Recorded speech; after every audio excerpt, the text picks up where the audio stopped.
Gracias a Dios, hermanos, hermanas, una vez más por la oportunidad que Él nos concede de poder estar aquí entre ustedes, ser el exponente y poder dirigirme a sus mentes y a sus corazones con la palabra de nuestro Dios. Les voy a invitar a abrir sus Biblias ahí en el Evangelio según Lucas, el capítulo 12. Vamos a leer versículos del 8 al 12. Lucas capítulo 12, versículos del 8 al 12.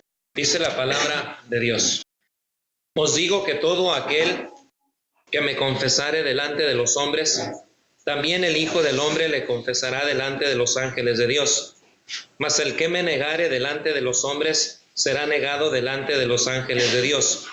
A todo aquel que dijere alguna palabra contra el Hijo del Hombre, le será perdonado. Pero el que blasfemare contra el Espíritu Santo, no le será perdonado. Cuando os trajeren a las sinagogas y ante los magistrados y las autoridades, no os preocupéis por cómo o por qué habréis de responder, o qué habréis de decir, porque el Espíritu Santo os enseñará en la misma hora lo que debáis decir. Creo que como iglesia, cuando vemos a nuestro alrededor, siempre nos cuestionamos las cosas que nosotros vemos. Siempre nuestro enfoque y nuestro lente espiritual basado siempre en la palabra de nuestro Dios. Creo que la Biblia nos instruye a nosotros a poder tener una cosmovisión de lo que es el mundo, la sociedad y todo tipo de enseñanza que nosotros escuchamos y que también algunas veces tenemos que aprender, no por voluntad propia, sino más bien porque queremos entender también cómo es que el otro lado piensa. Cuando vemos nuestra vida, nuevamente nos hacemos la pregunta cómo es que nos conducimos también como hijos e hijas de Dios. Sabemos que hay una meta, sabemos que hay principios, sabemos que hay una forma en que Dios ha diseñado su palabra, la enseñanza, con el fin siempre de producir en nosotros crecimiento espiritual.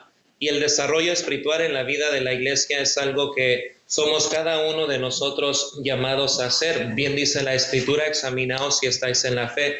Y es un examen en donde se requiere que nosotros seamos sinceros con nosotros mismos, que no seamos mediocres en cuanto a nuestra sinceridad, sino más bien vernos y poder llegar a la conclusión y poder identificar ciertas áreas de nuestra vida que han quedado estancadas y que buscamos nosotros desarrollarlas con el fin de poder crecer, porque vemos también que el estancamiento en nuestra vida no nos permite avanzar. Siempre cuando queremos alcanzar algo en nuestra vida se vuelve bien difícil y el resultado es porque estamos estancados espiritualmente.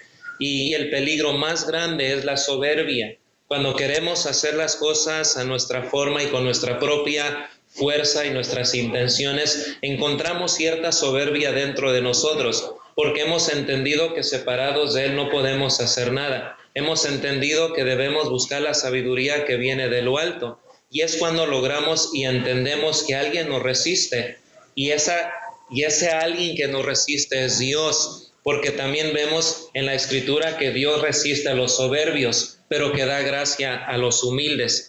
Creo que es correcto también para nosotros entender que cuando vemos la iglesia, también nos cuestionamos nosotros las congregaciones locales en donde nos reunimos. Sabemos que hay un estándar, sabemos que hay un ideal, y a veces vemos las iglesias o las congregaciones y nos ponemos tristes porque vemos nosotros que no es así. Tal vez viene a nuestra memoria los tiempos antiguos o los tiempos pasados en cómo fue la iglesia en una ocasión. Ahora la vemos y hay cierta preocupación y experimentamos nosotros angustia, nos preocupamos, experimentamos dolor, pero también experimentamos interés, gozo, alegría, nos divertimos en ciertas áreas de nuestra vida, pero también experimentamos confusión de vez en cuando. Otros la resignación, otros han doblado los brazos, otros viven en victoria, otros viven en derrota. Se sienten campeones algunos, mientras que otros se sienten completamente destruidos. Creo que es correcto decir que hemos estado en ambos lados del ánimo, pero también del desánimo cada uno de nosotros. Hemos estado del lado del aliento, pero también del desaliento. Hemos caminado confiados y también hemos caminado confundidos algunas veces. Hemos caminado en derrota, pero también hemos experimentado lo que es caminar en victoria. Hemos aprendido que necesitamos una visión que siempre nos inspire como iglesia, que me inspire como joven, como matrimonio, como persona soltera, como joven en la vida, que necesitamos una estructura para poder fortalecernos espiritualmente hablando, pero también estamos conscientes que necesitamos rendir cuentas para recibir instrucción, y en nuestras relaciones necesitamos vivir y siempre experimentar el amor de Dios. Sabemos que esta vida no lo es todo. Hay algo dentro de nosotros que nos ha convencido de esa verdad y de esa realidad. Sea la palabra de Dios, sean las promesas de Dios, estamos conscientes que esta vida no lo es todo. No puede la tierra ser el cielo. No podemos creer por un minuto que la fe que practicamos también es una fe vana. Tiene que haber algo mucho más glorioso que este mundo que vemos. Esto no puede ser todo lo que hay. Vivimos en un mundo que requiere de cada uno de nosotros cierta entrega, cierta vitalidad y especialmente cierta espiritualidad. Porque en este mundo actual en el cual tú y yo vivimos está la idea popular de que Dios está muerto. Esta frase fue atribuida al filósofo alemán Nietzsche, quien él dice y declara que Dios está muerto, permanece muerto y nosotros lo hemos matado. Se le atribuye a la humanidad este matar de la divinidad. En la revista de Time Magazine, en el 8 de abril del año 1966, hicieron la siguiente pregunta: ¿está Dios muerto? El artículo estaba acompañado de un creciente número de ateos en los Estados Unidos de esa época. Esta es la idea principal y popular ahora también en nuestros tiempos. Esto se ve en la disposición de esta generación de querer aferradamente vivir sin Dios y vivir también sin las promesas del Altísimo. No solo están dispuestos ellos a negar abiertamente que Dios no existe, sino que también celebran abiertamente esta idea. Y la celebran ya desde una edad muy temprana. La celebran en la escuela, lo celebran en la política, en el trabajo, en la sociedad. Y si la iglesia no está dispuesta a confesar a Cristo pública y abiertamente, hemos de perder una batalla que tenemos ante un mundo que desgraciadamente tienen más celo, más ímpetu que los hijos de Dios en declarar doctrinalmente que Dios está muerto.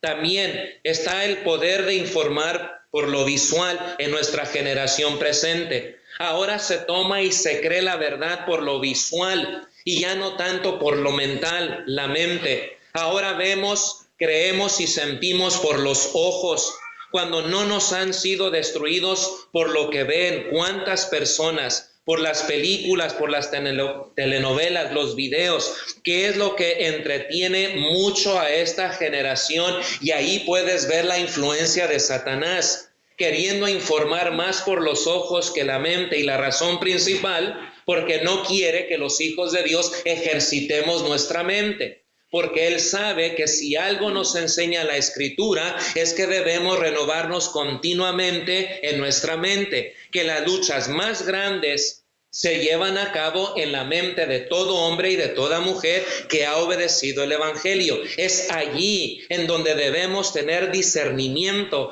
para poder distinguir entre lo bueno y lo malo, poder distinguir entre lo que es verdad y lo que es falsedad. Si ustedes recuerdan la iglesia de Galacia, oh Gálatas insensatos, dice: ¿quién os estorbó para no obedecer la verdad? ¿Quién les fascinó la mente? ¿Quién les habló bonito al oído? ¿Quién les endulzó? ¿Quién les dijo que era así? El resultado: dejaron de pensar doctrinalmente, dejaron ellos de ir a la Escritura con el fin de ver que si las cosas que estaban viendo y escuchando son verdaderamente palabra de Dios. Nadie hoy en día quiere leer o estudiar. Preferimos ver con los ojos en vez de pensar, meditar y analizar. Y estos eran ejercicios bien sabios de muchos de aquellos que perseveraron en la fe. pensaban y meditaban en la palabra del Señor. Permitían que esa información llegase a sus corazones para poder proveer transformación. Era un ejercicio en donde tú no copiabas la vida de otra persona, sino tú permitías que esa enseñanza, esa información te impacte a ti personal, individualmente, para tener una fe propia, para abrazar la fe tuya, no la fe de mamá, no la fe de papá, no la fe de la iglesia o del predicador o de cualquier hermano que tiene años dentro de la iglesia, abrazar una fe propia. Pero también vivimos en un mundo orientado hacia los jóvenes.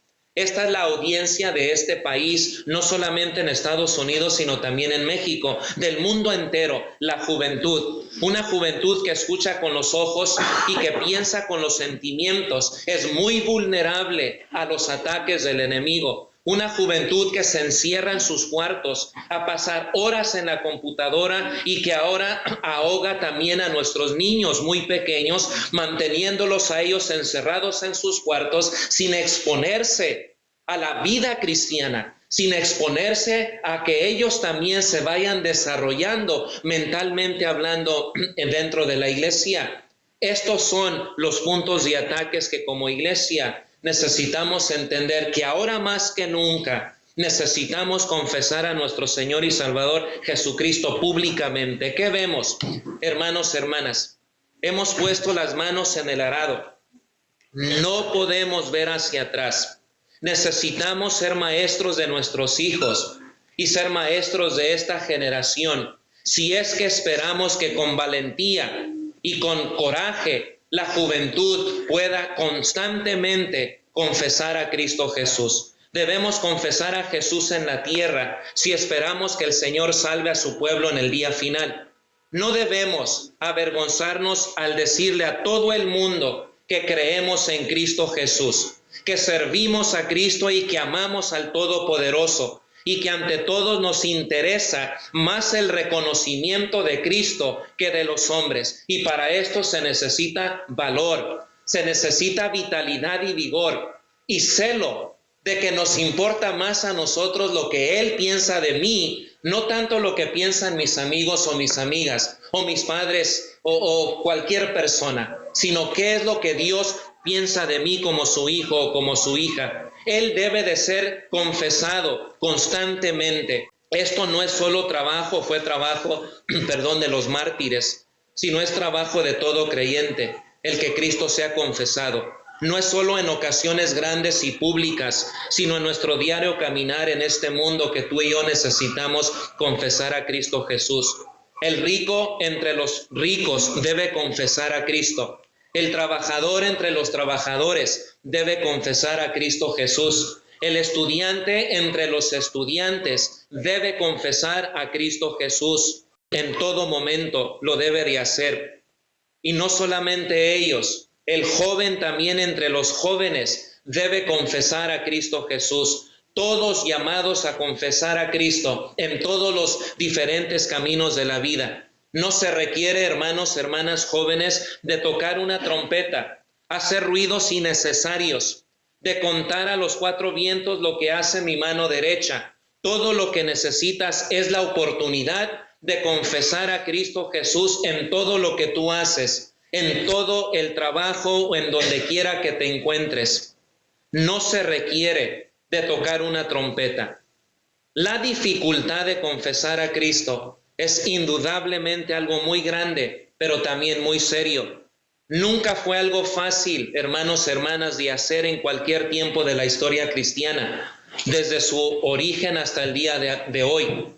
No será algo fácil mientras tú y yo estemos en este mundo. Es seguro que implicará en nosotros la risa, el ridículo, el desprecio, la burla, la enemistad y la persecución. Tal vez no física en estos países, pero sí una persecución verbal, de aquella que dijo el Señor Jesucristo: bienaventurados sois cuando por mi causa os vituperen y digan toda clase de mal contra vosotros mintiendo. Son esas cosas que dicen de nosotros, que nos persiguen. Son esas palabras verbales que sí nos ofenden en la vida. Está presente la maldad del impío para ver a alguien mejor que ellos.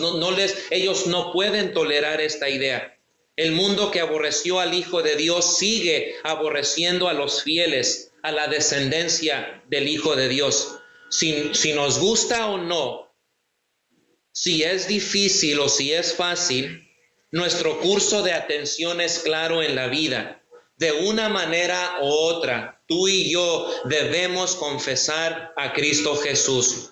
La gran motivación que nos estimula a confesar valientemente a Cristo es la declaración del Señor cuando Él dijo: mas el que me negare delante de los hombres será negado delante de los ángeles. O como dice Mateo: yo también le negaré delante de mi Padre que está en los cielos.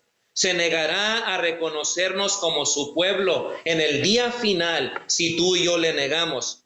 Él nos tratará como cobardes, como incrédulos y como desertores de la fe si no le confesamos delante de los hombres. Él no va a implorar por ninguno de nosotros si le negamos a Él aquí en la tierra.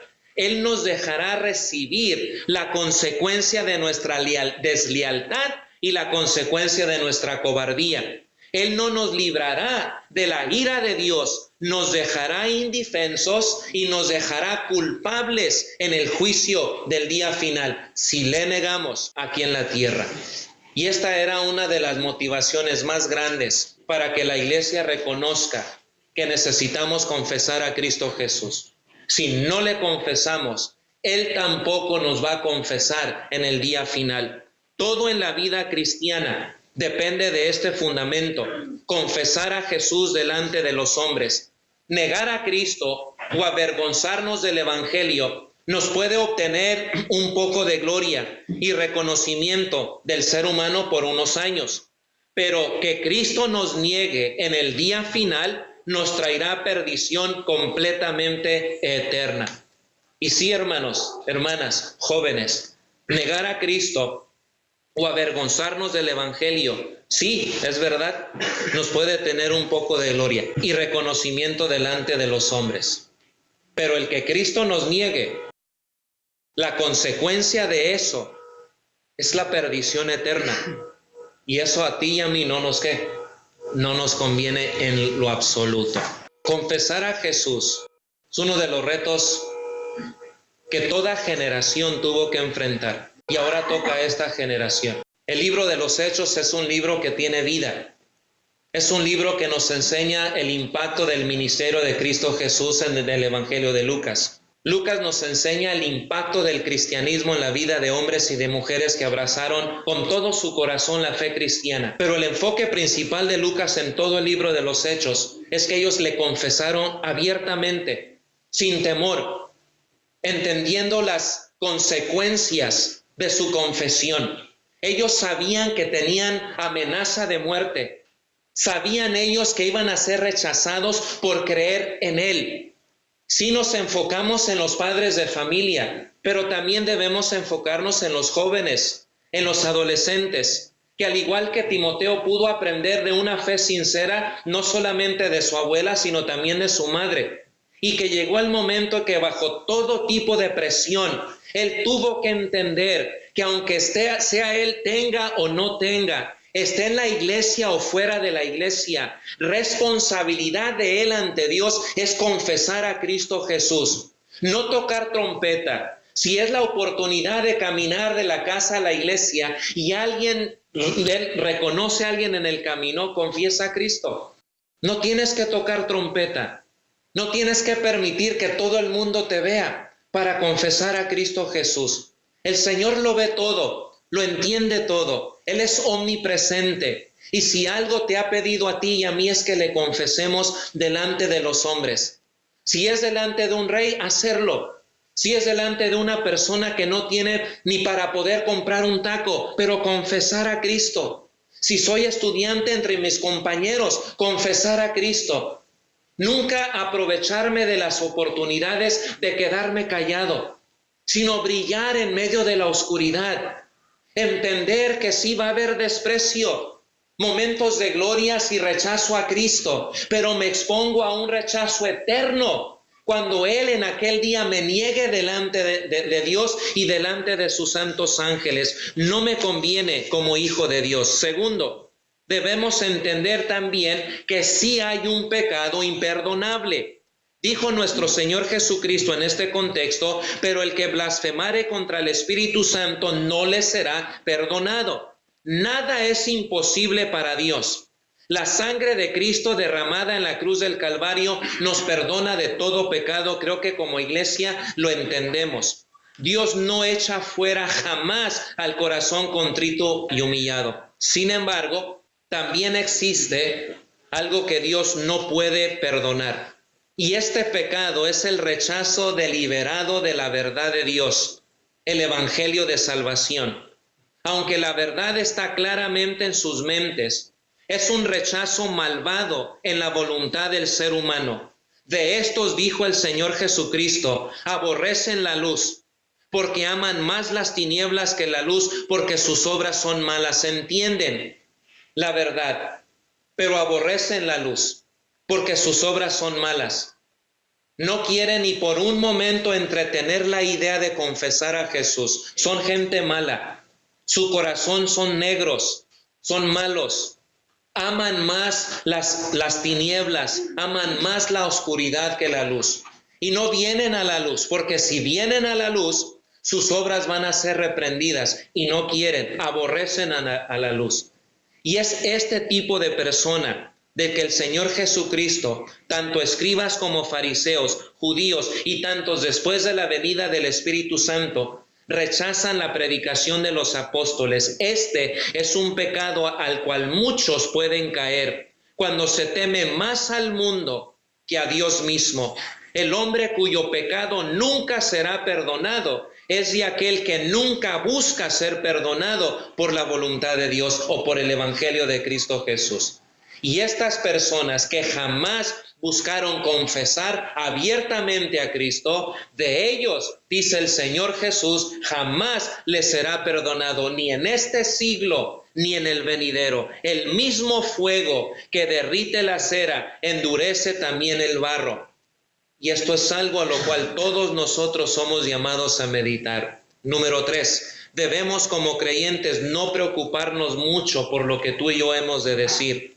La promesa de nuestro Señor Jesucristo tiene como propósito, en primer lugar, los juicios públicos, las amenazas públicas, los momentos de presión ante los ataques legales de los hombres poderosos.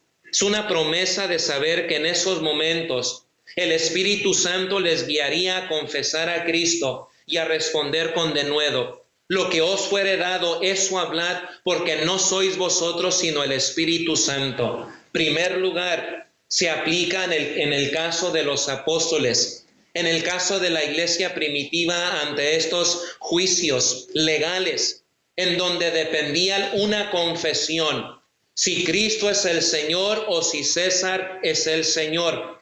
Y eran momentos en que uno titubeaba, eran momentos porque la amenaza era fresca y presente. Sabías que si declarabas que Jesús es el Señor, inmediatamente la muerte.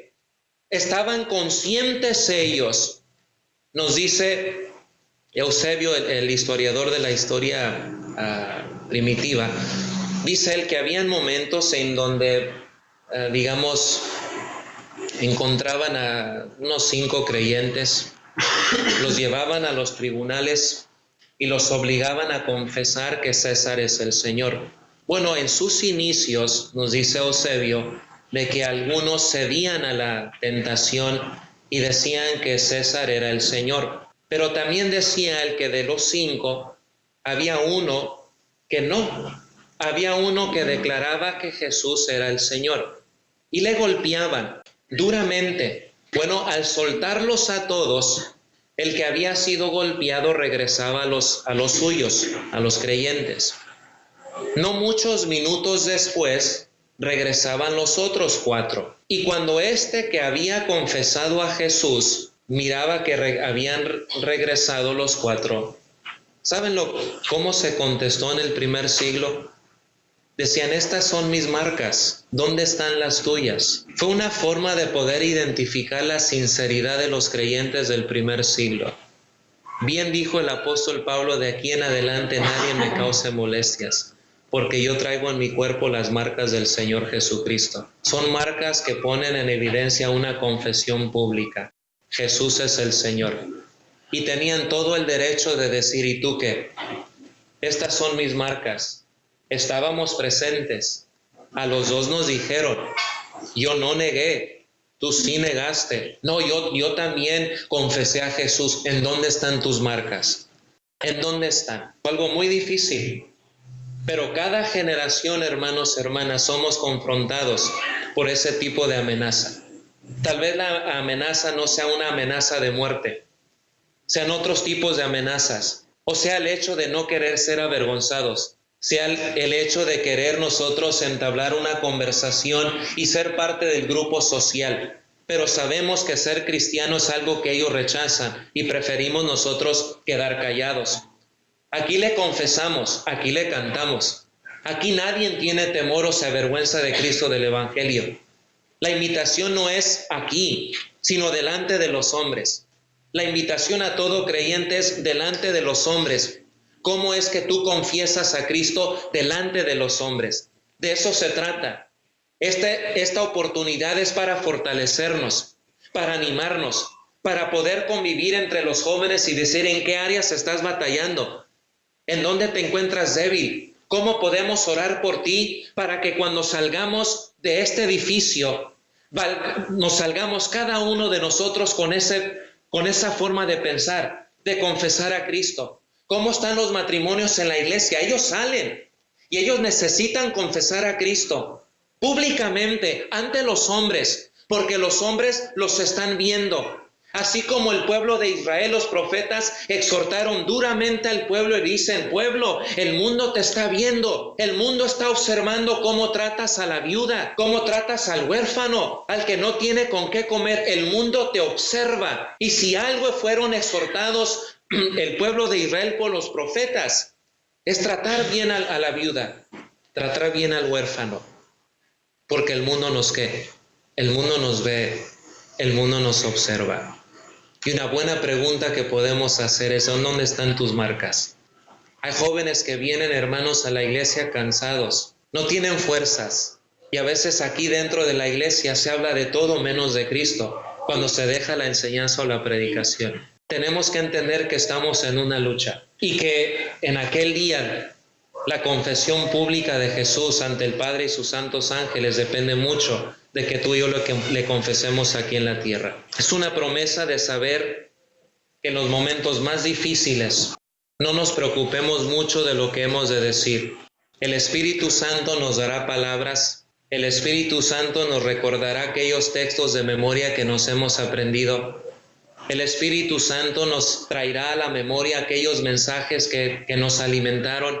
El Espíritu Santo nos ha de fortalecer para poder decir lo que tenemos que decir en esos momentos cuando la fe cristiana está bajo ataque. Son muchas y constantes las situaciones que aquejan la vida cristiana y que requieren una respuesta de la esperanza que hay en nosotros. Vienen inesperadamente y vienen de repente, y cada una de ellas requiere una respuesta. La familia requiere una respuesta, el matrimonio, la juventud, la sociedad, el trabajo, la escuela, el día, la noche, a menudo introducen tales ocasiones repentinas que requiere de una confesión pública de que creemos en Cristo Jesús.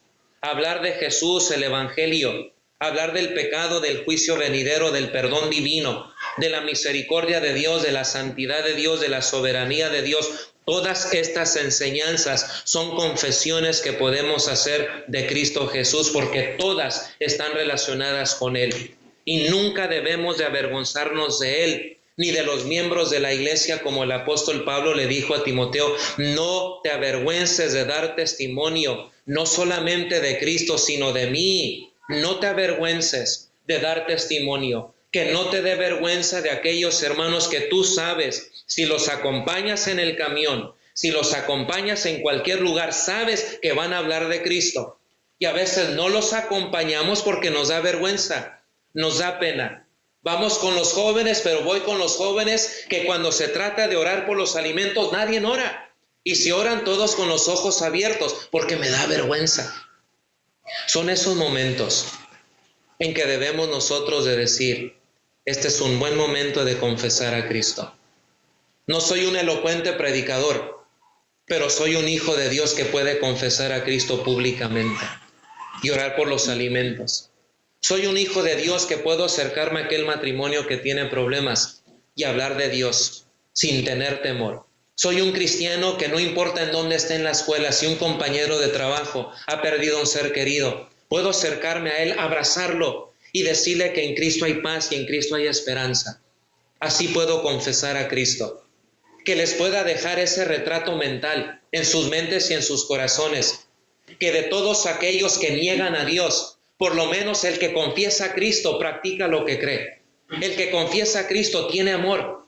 El que confiesa a Cristo se parece a Cristo, porque lo confiesa en todo momento.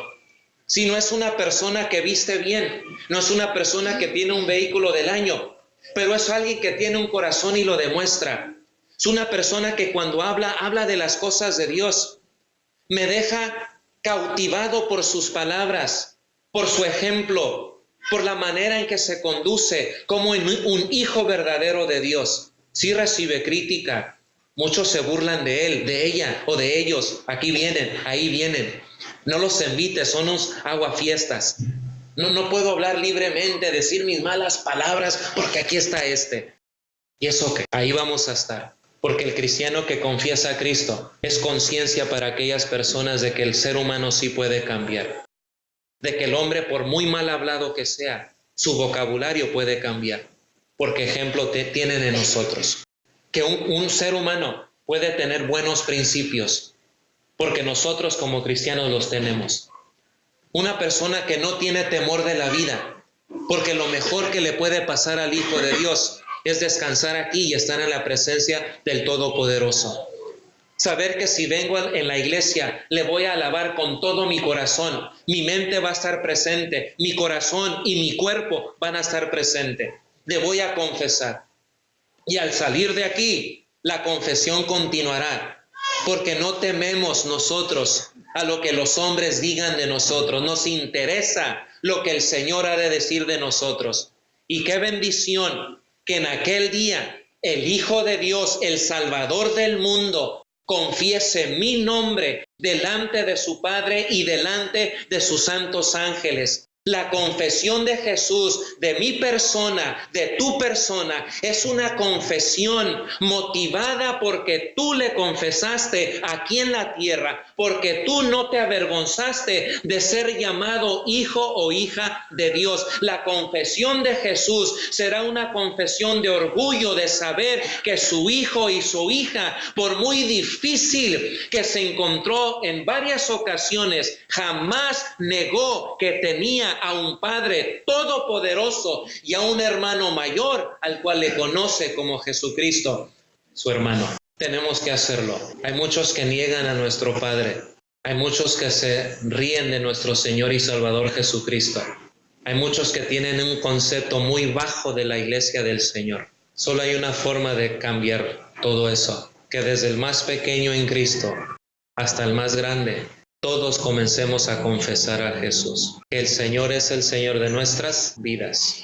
Toda nuestra vida, hermanos y hermanas, debe de reflejar al Dios en que nosotros hemos creído. Cuando el pueblo de Israel contemplaba el tabernáculo, tanto las telas, los materiales, los muebles en el lugar santo, en el lugar santísimo, la forma en que Dios organizó a cada una de las tribus en su debido orden, el sonido de las trompetas, sonido para acampar, sonido para caminar, sea la nube, sea la columna de fuego, todo emitía fuertes imágenes del Dios al cual ellos adoraban. Fue la atracción de muchas naciones, que el Dios de los hebreos era un Dios que habitaba entre ellos. No era como el Dios de los amorreos, de los jebuseos, jerjeseos y cada uno de los seos, Ellos tenían que subir a los montes, a esos lugares sagrados, para obtener la bendición de sus dioses, la idolatría. Pero la atracción de ellos era que el Dios de los hebreos andaba entre ellos, caminaba entre ellos por medio de este tabernáculo. Su presencia estaba ahí presente en ellos. La cercanía de su Dios estaba entre ellos. Que cuando el apóstol Juan reflexiona sobre esto y comienza a escribir su evangelio, y comienza diciendo que en el principio era el verbo y el verbo era con Dios y Dios era el verbo, y el versículo 14, y aquel verbo fue hecho carne y habitó entre nosotros y vimos su gloria, gloria como la del unigénito del Padre, lleno de gracia y de verdad.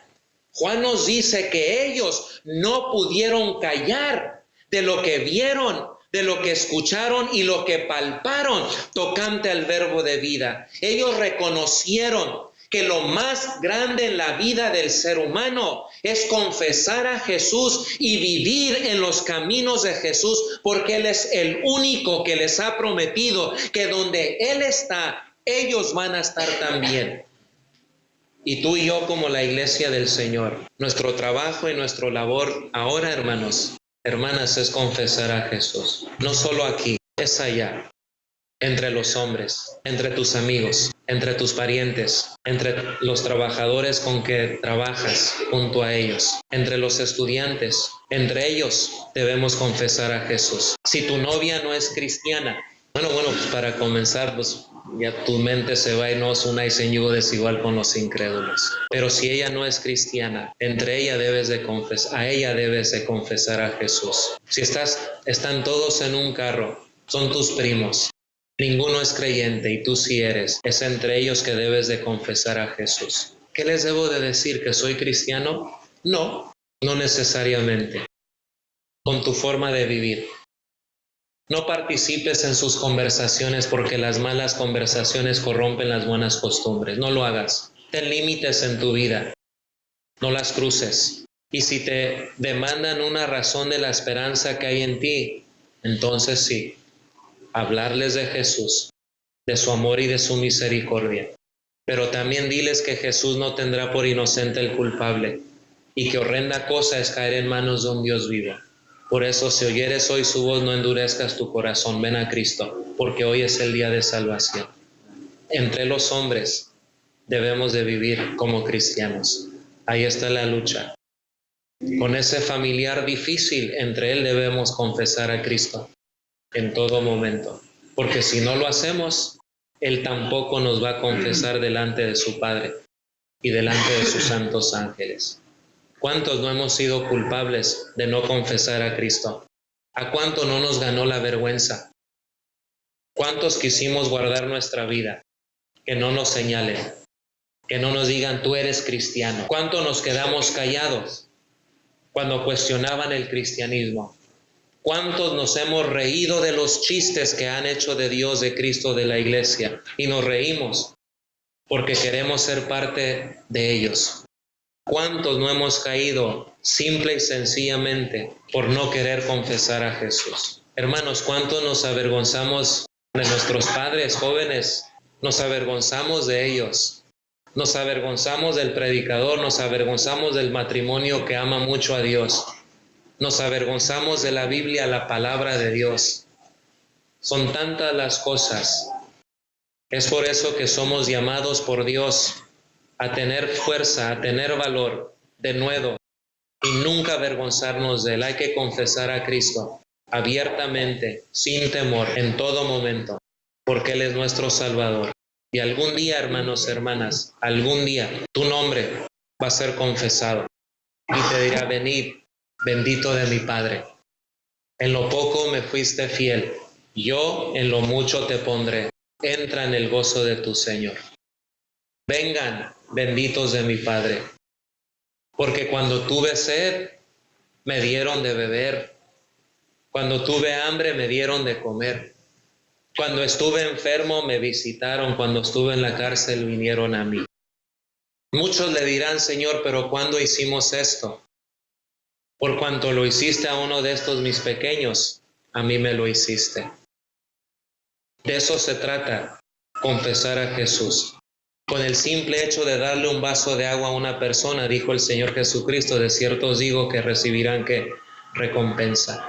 Esa es la confesión, hermanos, que debemos de dar delante de los hombres, que somos hijos de Dios en todo momento, aquí y en todo lugar, porque vendrá el momento. Qué bonito se va a sentir, ¿verdad? ¿Quién se ha graduado de la universidad o que has pasado delante de muchas personas y nombran tu nombre? Se siente bien. Muchísima gente. Sigues tú y anuncian tu nombre, te dan el diploma, el certificado o X cosa. Se siente bien porque es un logro en la vida. Te has esforzado y gracias a Dios estás recibiendo la bendición de tu esfuerzo. Y ahora ponerse a trabajar, por supuesto, buscar empleo y echarle ganas. En aquel día, Dios, el Señor Jesús, públicamente va a confesar tu nombre delante de los hombres. Te va a reconocer como de Él. Y lo más hermoso y lo más glorioso, que lo va a hacer delante de su Padre y de esos santos ángeles. Va a confesar tu nombre. Sin embargo, Jesús nuestro Salvador también dijo, muchos me dirán en aquel día, Señor, Señor, bla, bla, bla, bla, bla, bla, bla, bla. De cierto yo les declararé, no los conozco. Malditos, hacedores de maldad. Es que no se trata de cuánto hemos hecho, se trata si le hemos confesado o no. Aquí puedo hacer mucho, pero el Señor busca confesión. Confesión. Que cuando me señalen como cristiano y me digan, ¿eres? Que yo diga sí, sí lo soy. Tengo un Padre que es sobre todos. Tengo un Dios, creador de los cielos y de la tierra, y no me avergüenzo de Él. Porque Dios no me ha hecho mal. Desde el momento en que me convertí a Él por medio de Cristo, Dios no hace mal a nadie. Dios no nos trata, Dios no nos engaña. Dios no nos da una piedra cuando le pedimos que tenemos hambre y no nos da una piedra. Dios no es así. Dios nos ha bendecido con toda bendición espiritual en lugares celestiales. Aun cuando estoy en mi recámara, su presencia está ahí conmigo, lo que me conforta cuando me siento triste, abatido, abatida. Cuando siento que ya no puedo seguir adelante, es su presencia la que me fortalece. Cuando abro su palabra, me instruye, me educa, me hace inteligente para tomar sabias decisiones en la vida.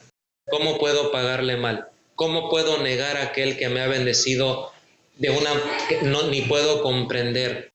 Que cada vez que yo me levanto por la mañana está para bendecirme. Hace salir su sol, sí, sobre buenos y malos, hace caer la lluvia sobre justos y injustos, pero lo hace siempre con el fin de bendecirme. Ha sanado a mi mamá, ha sanado a mi papá, cuidado, le ha proveído empleo a los míos. Abro el refrigerador y por lo menos hoy tenemos con qué comer.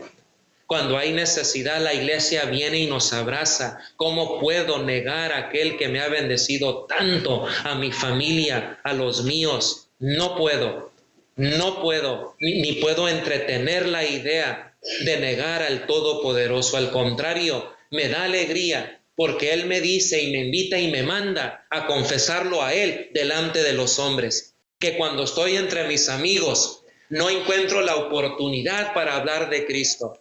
Y si inicia por orar por mis alimentos, voy a cerrar mis ojos como me es costumbre y voy a orar.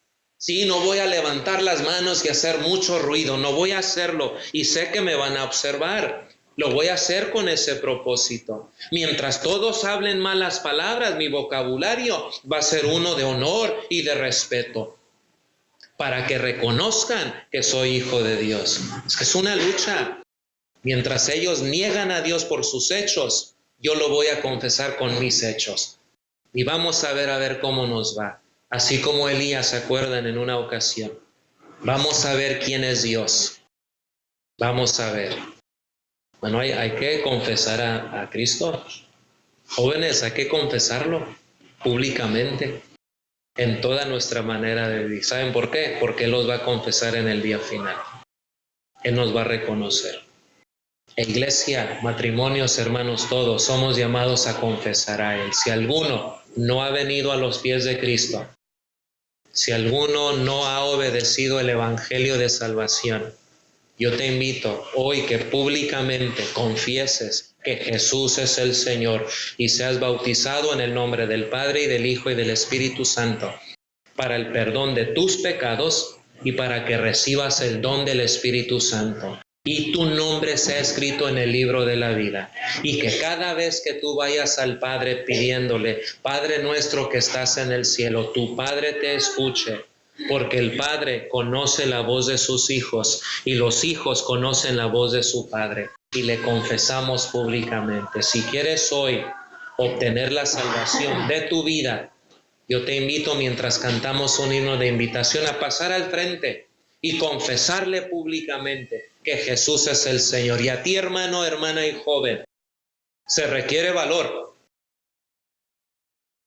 Se requiere valor y coraje para confesar a Jesús públicamente. Y yo te invito en esta noche a pedirle a Dios fortaleza, fuerza, valor y coraje para confesarlo a Él. Si te has apartado de Él, yo te invito, regresa y confiesa a Jesús nuevamente hasta que el Señor venga, mientras nos ponemos de pie y cantamos un himno de invitación.